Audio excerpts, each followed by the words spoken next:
This true story is about Ken Feinstein, who is a decorated war veteran and who made his living after his service solving complex industrial, computer, and systems problems. His clients include NYU, the UN buildings, ABC and NBC television, in addition to the numerous churches and temples and the New York Supreme Court. Ken has served many times as an expert forensic witness in Supreme Court, district, and federal courts. One day, he's called into the then-seated Senator Skelios' office in the village where they both live.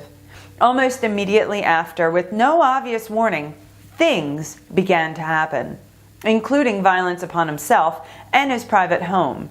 Signs are driven into his front yard. His book, The Price of Rice, follows his own journey into the effects of the Homeland Security Act and newly changed mandates hidden inside, which are being used as a weapon against innocent civilians. All it takes is a corrupt group who want to take your money. See how it's done.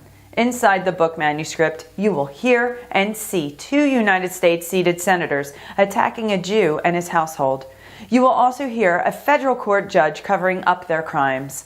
Ken is just one of the victims of the unscrupulous former Senate leader, Dean Skelios, who currently awaits sentencing this month on federal corruption charges for crimes involving an ugly and long-running abuse of power for financial gain by one of the highest-ranking and most powerful public officials in New York State. Skelios and others wouldn't have been able to abuse their power as blindly without the mandates and laws protecting their actions that are secretly hidden inside the Homeland Security Act. Ken's journey has taken him from soldier and Signal Corps combat engineer specializing in control systems to a respected businessman raising his family, to a man with his life torn apart by laws allowing seizure of funds and property. Without a word and with no recourse and with no due process of law, seizure that is invisible to the American citizens except to now bound and helpless victims.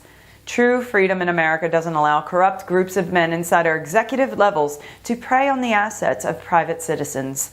Please help him to get his book to its publisher and to present the book to the United States Supreme Court in Washington, D.C. because they alone have the power to challenge these mandates which threaten us and to restore our safe American way. Thank you.